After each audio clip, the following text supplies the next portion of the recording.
Varicose వ్యాధితో బాధపడుతున్నారంట. తక్కువ ఖర్చుతో ట్రీట్మెంట్ కావాలి అనుకుంటే ఎవిస్ హాస్పిటల్ని సంప్రదించండి. నమస్తే రమగారు. నమస్తే జయ. రమగారు, ఏదైనా మంచి కథ ఒకటి చెప్పుకుందామండి. భర్తను గెలిచిన భార్య సూపర్.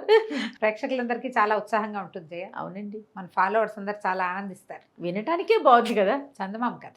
ఓకే అండి. పూర్వమట విదేహ రాజ్యానికి సామంతులు చాలా మంది ఉండేవాళ్ళు. సామంతుల్లో ఒక ఆయన వీరసేనుడు. ఆయన వృద్ధుడు అయ్యే నాటికి ఆయనకి జయంతుడని ఒక యుక్త వయసుకు వచ్చిన కుమారుడు ఉండేవాడు. ఆయన ఈ జయంతుడితో పాటు మాలిని అని ఒక పిల్లని కూడా పెంచాడు. ఆయన చనిపోయాడు కానీ ఈ పిల్లని పెంచాడు. ఈ పిల్ల ఎవరంటే ఒక మూలికా వైద్యుడి కూతురు.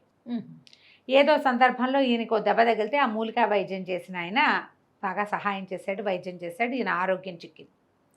వాళ్ళ ఇంటికి వీళ్ళింటికి రాకపోక ఉండేవి. ఆ మూలికా వైద్యుడు సడన్గా మరణించాడు. ఆయనకు ఒక కూతురు ఉంది, మాలిని. ఆ పిల్ల ఈయన ఏం చేశాడంటే ఆయన మరణించేసరికల్లా నా అన్నవాళ్ళు లేని ఆ పిల్లని తెచ్చి తన భార్య అయిన లక్ష్మీదేవికి అప్పచెప్పాడు. ఈ పిల్లని కూడా పెంచు మనవాడితో పాటు అని.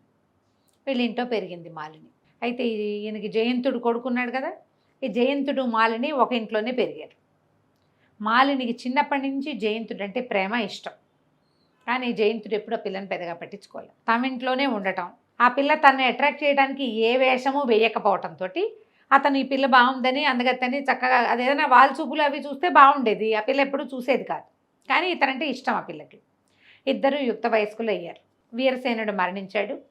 ఈ అబ్బాయి సామంతుడుగానే ఏదో సుమారుగా సామంతుడి కుమారుడుగా ఉండేవాడు. మాలిని ఎంత ఇష్టం ఉన్నా అది ఏమనుకునేదంటే అమ్మాయి, నేను వీళ్ళింటో గతి లేక పెరిగేదాన్ని, ఇతను ఏ సామంతుడి కుమార్తెనో లేకపోతే రాజుగారి కుమార్తెనో పెళ్లి చేసుకోగలిగేంత ఘనత ఉన్నవాడు, మనకెక్కడ లభిస్తుంది ఇలాంటిది అని ఇట్లా తన దీని పట్ల అంటే తన పరిస్థితిని బట్టి ఆ అమ్మాయి ఎప్పుడూ అతన్ని కొంచెం హేళగా ఏదైనా సైగ చేయటం లాంటివి కూడా చేసేది కాదు. కామ్గా ఉండేది. అయితే ఏమైంది, రాజుగారి దగ్గర నుంచి శశిభూషణ్ అని ఒక ఆయన వచ్చాడు వీళ్ళ దగ్గరికి. వచ్చి లక్ష్మీదేవి గారికి ఏం చెప్పాడంటే, అమ్మ రాజుగారికి ఏదో తీవ్రమైన జబ్బు చేసింది, ఆయన ఎన్నాళ్ళు టీకా ఇస్తాడో మనకు తెలియదు, మరి నీ కుమారుడు యుక్త వయస్కుడు ఏదో ఇంట్లో పెట్టుకుని ఉంచుకోవద్దు, నీ భర్త ఏ స్థానంలో ఆ స్థానంలో ఉన్నాడో, మహారాజా స్థానంలో ఏ ప్లేస్లో ఉన్నాడో ఆ ప్లేస్కి నీ కుమారుడు సరిపోతాడు. రాజుగారు ఆరోగ్యంగా ఉండగానే పిల్లవాడిని కనుక అక్కడికి పంపేవంటే మరి ఇతనికి ఉద్యోగం స్థిరపడిపోతుంది, సామంతు గారి కొడుగ్గా కాకుండా సామంతుడుగా ఉంటాడు అని నచ్చజెప్పాడు. నచ్చజెప్పేసరికల్లా ఈవిడ ఆలోచించి కొడుకుని పంపడానికి నిశ్చయమైంది. కొడుకుని ఎక్కడికి పంపాలి, వీళ్ళు ఉన్నది చిన్న ఊరు, మహారాజాస్థానికి పంపాలంటే విదేహకి పంపించేసేయాలి. ఈ అబ్బాయి వెళ్ళిపోతాడనగానే ఈ పిల్ల మెల్లిమెల్లిగా కళ్ళ నీళ్ళు తుడుచుకోవటం మొదలుపెట్టింది. తుడుచుకుంటుంటే ఏమన్నది, ఆవిడ అడిగింది 1-2 సార్లు, ఎందుకే అమ్మాయి అంటే, పాపం రాజుగారికి జబ్బు చేసిందని బాధగా ఉందండి అని. తర్వాత ఇంకో 2 రోజులు పోయాక అతను బయలుదేరాడు. వెళ్ళాక కూడా ఈ పిల్ల కళ్ళు తుడుచుకుంటోంది. ఈవిడికి డౌట్ వచ్చింది, ఎందుకు ఈ పిల్ల ఇట్లా ఎంతసేపు కళ్ళు తుడుచుకుంటోందంటే, ఈ అమ్మాయి ఏమంది, ఆవిడ అడిగింది, ఎందుకే కళ్ళ నీళ్ళు పెట్టుకుంటున్నావు అమ్మడు అని అడిగితే, రాజుగారి వైద్యం నేను కుదర్చగలను, కానీ నన్ను ఎవరు పంపిస్తారు, నన్ను ఎవరు ఒప్పుకుంటారు, అందుకని ఏడుస్తానంటే ఆవిడకి నవ్వొచ్చింది. అది అదే జయంతుడు వెళ్ళిపోయాడని ఏడుస్తున్నావు కదా నువ్వు అని బాగా నిలదీసి అడిగింది. అవును, జయంతుడు అంటే ఇష్టమని ఒప్పుకున్నాక ఏమంది, రాజుగారికి వైద్యం చేయగలను అత్త నేను అని చెప్పేసరికల్లా, మా నాన్న నాకు ఇలాంటి వైద్యాలు చాలా చెప్పాడు చిన్నప్పుడు, 12-10 ఏళ్ళు వచ్చేదాకా తండ్రితో ఉంది, కొన్ని మూలికలు నేను గుర్తుపడతాను కూడా, మా నాన్న తీసుకెళ్ళేవాడు అని చెప్పేసరికల్లా, సరే ఈవిడ ఏం చేసింది, పిల్ల వైద్యం చేసినా చేయకపోయినా జయంతుడిని ఒకసారి చూసొస్తుందని రాజాస్థానానికి కబురు చేసి ఈ పిల్లని బండి కట్టించి పంపించింది. బండి కట్టించి పంపించేసరికల్లా ఈ సామంతుడి ఇంటి నుంచి వచ్చింది కాబట్టి రాజుగారి అమ్మాయిని లోపల రానిచ్చాడు, కానీ ఈ చిన్న పిల్లని చూసేసరికల్లా ఆయన తెల్లబోయాడు. ఈ పిల్లని చూస్తే దానికి 18-19 ఏళ్ళు ఉంటాయి. ఈ 18 ఏళ్ల చిన్నపిల్ల ఇది నాకేం వైద్యం చేస్తుంది, మూలికా వైద్యం చిన్న పనే, ఎంత తలపండిపోవాలి దానికి. ఆయన ఏమన్నాడంటే, ఇగో నాకు నీ వైద్యం మీద నమ్మకం లేదు, వైద్యం సరిగ్గా కుదరపోతే నీ తలది ఇస్తా, వైద్యం కనుక కుదిరి నాకు జబ్బు కుదిరిపోతే ఆ స్థానంలో నువ్వు ఎవరిని కావాలంటే వాళ్ళకి ఇచ్చి నేను వివాహం చేస్తానని ఒప్పుకున్నాడు. బాగుందిగా, నువ్వు యుక్త వయస్కులవి పిల్లవి, పెళ్లి కావాల్సిన పిల్లవి కాబట్టి నీకు అద్భుతమైన పెద్ద కుటుంబంలో వివాహం జరిపిస్తా, మందు కుదరలేదో నీ తల దించేది నీకు నిరుకేనని అన్నాడు. ఆ అమ్మాయి ఒప్పుకుంది. 4 రోజుల్లో రాజుగారి జబ్బు కాస్త కుదిరిపోయింది. అమ్మాయి వచ్చేటప్పుడు మూలికలు పుచ్చుకొచ్చింది. శశిభూషణ్ వచ్చాడు కదా, ఆయన రాజుగారికి ఉన్న వ్యాధి లక్షణం అన్నీ చెప్పాడు. అమ్మాయికి ముందే తెలుసు, అక్కడి నుంచి మూలికలు పుచ్చుకొచ్చింది. మూలికా వైద్యం కుదిరింది, రాజుకు గుణం కనపడింది, శుభ్రంగా తయారయ్యాడు. 4 రోజుల కల్లా బాధలు తగ్గిపోయింది. ఆయన ఒక వారం రోజులు బాగా పుష్టి పుంజుకున్నాక ఒకరోజు మొత్తం ఆస్థానం అంతా మోహరించినప్పుడు ఈ పిల్లని వెంబడి పెట్టుకెళ్ళి అందరినీ చూపించి, వీళ్ళల్లో నువ్వు ఎవరిని పెళ్లి చేసుకుంటావో చెప్పు, నువ్వు ఎవరినంటే వాడికి ఇచ్చి నిన్ను పెళ్లి చేస్తానన్నాడు. రాజుగారు ఆజ్ఞ శిరసావహించాల్సిందేగా. ఈ అమ్మాయి ఏం చేసింది, అటు ఇటు తిరిగి జయంతుడిని చూపించి ఈయనకిచ్చి చేయండి నన్ను అంతే. రాజుగారు నాడు జయంత ఈ పిల్లని పెళ్లి చేసుకో అన్నాడు. ఆనంగానే సర్రుమని లేచాడు జయంతుడు. దీన్ని ఏం చేసుకోవటం ఏంటండి, ఇది మా ఇంట్లో పెరిగింది, మా ఇల్లు కాపెట్టుకుని ఉన్న పిల్ల, ఇది కావాలని ఎత్తేసి నా మీద నన్ను పెళ్లి చేసుకోవడానికి పని చేసిందని పోట్లాడాడు. అనేసరికి ఈ పిల్ల అవమాన పడిపోయింది. సభలో అట్లా అంటే అవమానం కాదు మరి, మా ఇంట్లో ఎంగిలి మెతుకులు తింది పెరిగింది ఇలాంటి మాటలు అంటే అమ్మాయి తలదించుకుని వద్దులేండి, వివాహం వద్దు, పోనీళ్ళండి, నన్ను ఊరు పంపించేసేయండి అది అనగానే రాజు అన్నాడు, హత్తేరి నేను అన్నమాట కాదంటావా, పెళ్ళైతే నువ్వు చేసుకుని తీరాల్సిందేనన్నాడు. జయంతుడు కొళ్ళు మండిపోయింది. ఇప్పుడు కాదంటే సామంతు ఉద్యోగం పోతుంది, అదే తల్లి ఏమంటుందో ఆలోచించుకుని సరేనన్నాడు. వివాహం జరిగిపోయింది. జరిగిపోయాక ఆ రోజు సాయంకాలం చెప్పాడు ఆయన, జయంతుడు ఏదో నన్ను పెళ్లి చేసుకుని సాధించాను అనుకుంటున్నావేమో, ఎప్పటికీ నువ్వు నా పెళ్ళానివి కాలేవు, రాజుగారి ముచ్చట కోసం పెళ్లి చేసుకున్నా కానీ నీతో కాపురం చేసే ఉత్సాహం నాకు లేదు, నువ్వెవరో నేనెవరో, ఎక్కడికి పోతావో పో అనేసరికి అలా పిల్లయ్యి అక్కడి నుంచి పిల్లేచాక వెళ్ళిపోయాడు. ఇల్లు వదిలిపెట్టి వెళ్ళేటప్పుడు ఉత్తరం ఏమని రాశాడంటే, నీవెప్పటికీ నా భార్యవి కాలేవు, నా ఉంగరం నీ చేతికి ఏనాడు వస్తుందో ఆనాటికి నువ్వు నా భార్య అనుకో, అది జన్మలో జరిగే పని కాదని ఊరు వదిలిపెట్టి వెళ్ళిపోయాడు. ఈ పిల్ల బేకమొహం వేసింది. ఇంతలో వాళ్ళ అమ్మ కూడా వచ్చిందిగా పెళ్ళికి. ఆవిడ ఎవరెవరో వీడు ఇంత పని చేశాడని పిల్లని బతిమలాడి ఏదో ఓదార్చింది. ఈ వెళ్ళిన జయంతుడు కాశీరాజు దగ్గర ఉద్యోగానికి చేరాడు. ఓహో, విదేహ నుంచి వెళ్ళిపోయాడు. సరే ఈ పిల్ల కూడా ఏం చేస్తుంది, ఇంకా నాకు ఇంట్లో ఉండబుద్ధి కావటం లేదు, ఎక్కడికైనా వెళ్తానని అమ్మాయి దేశాటనంకి మొదలుపెట్టింది. తీర్థయాత్రలు చేసేది, ఏదో కొంచెం డబ్బు ఇచ్చాడు రాజుగారు. అయితే వివాహం అప్పుడు రాజుగారు ఒక ఉంగరం ఇచ్చారు ఈ అమ్మాయికి. ఉంగరం ఇస్తే ఏమన్నారు, ఇంత పెద్ద ఉంగరం పెడుతున్నారు నాకని అన్నది. అనేసరికల్లా నీకు వద్దన్నప్పుడు నాకే ఇవ్వు అని అన్నాడు ఆయన. ఆయన వేలు ఉంగరం తన జబ్బు తగ్గించిన ప్రీతితోటి, నువ్వు నీకు వద్దనిపిస్తే ఇంకెవరికి ఇవ్వబోక నాకే ఇద్దుగానిలే అన్నాడు. సరే ఆ ఉంగరం పెట్టుకుంది వేలికి. ఆ అమ్మాయి కూడా దేశాటానికి బయలుదేరింది. క్రమంగా అటాటాటాట కాశీనగరానికి చేరింది.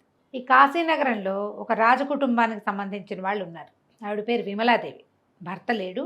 ఆవిడకి నీలవేణి అని ఒక కూతురు ఉంది. పిల్ల బాగుంటుంది. ఈ జయంతుడు కాశీరాజ్యానికి వచ్చాక అతనికి దృష్టి ఈ నీలవేణి మీద పడింది.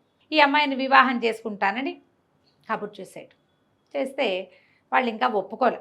వీళ్ళు చాలా సామాన్య కుటుంబీకులు, అవతానికి రాజకుటుంబమే కానీ ఆస్తి స్వాస్థ్యం ఉన్నవాళ్ళు కాదు.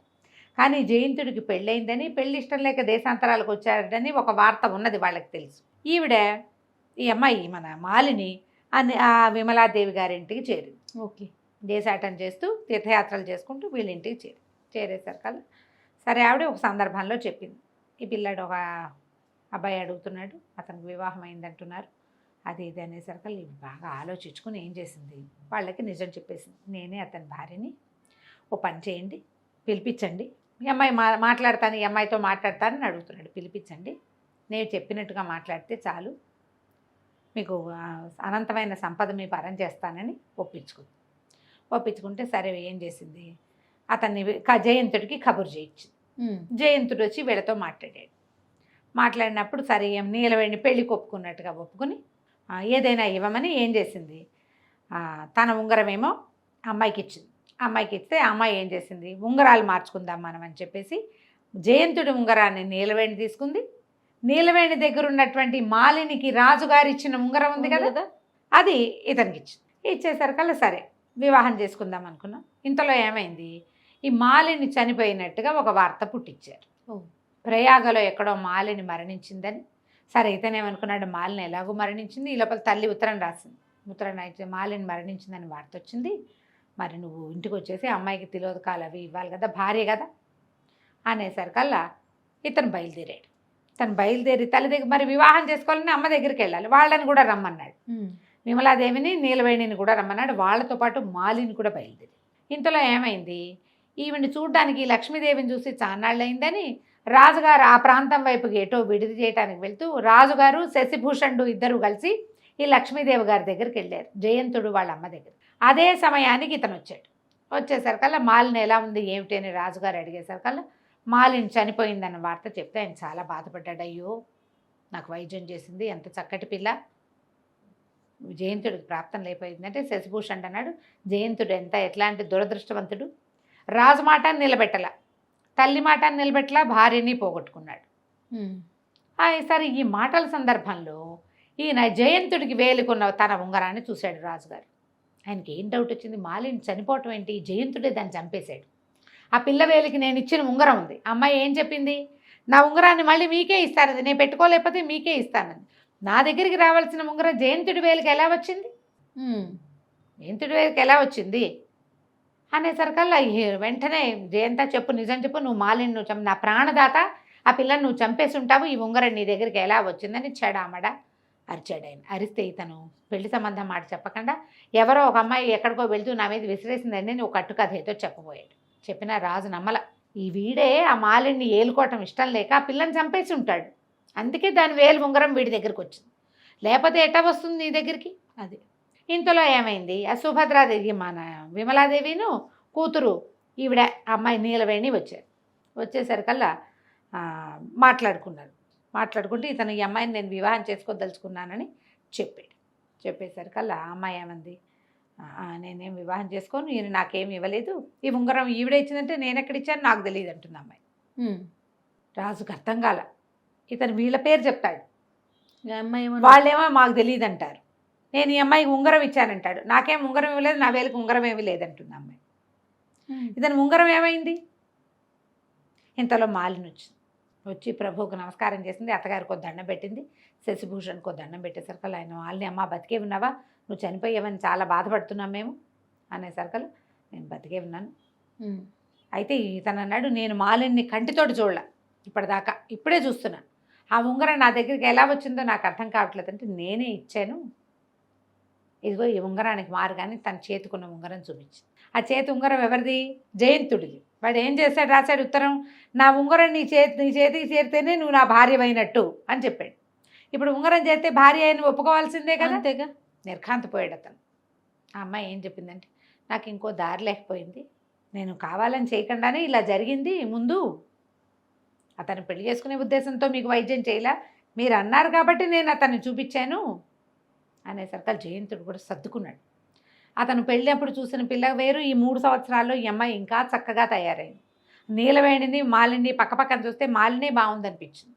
తర్వాత రెండోది, ఇంత ప్రయత్నం చేసి తను ఎక్కడుంటే అక్కడికి వచ్చి ఇంత ప్రయత్నం చేస్తుంటే అతనికి ఆమెకు ఎంత ప్రీతి ఉంది తనంటే, అంతేగా. దాంతో సర్దుకొని ఒప్పుకున్నాడు, నువ్వు నన్ను జయించావు, నువ్వు నన్ను గెలుచుకున్నట్టే, ఇప్పుడు ఇంత ప్రయత్నం చేసి ఆ ఉంగరం తన చేతికి వచ్చేలాగా చేసుకుంది, ఇప్పుడు వాళ్ళనైనా ఒప్పించుకుంది కదా.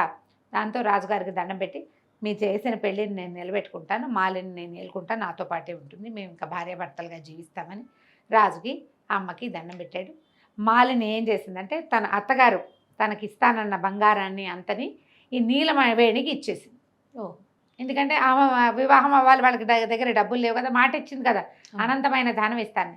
ధనంతో వాళ్ళని కాశీ నగరానికి పంపించేసి ఈ మాలిని జయంతుడు కలిసి రాజుగారి సేవలో తరించడం కోసం మళ్ళీ విదేహ రాజ్యానికి వెళ్ళిపోయారు. కథ కంచికి మనం ఇంటికి. చాలా బాగుందండి. నమస్తే. నమస్తే.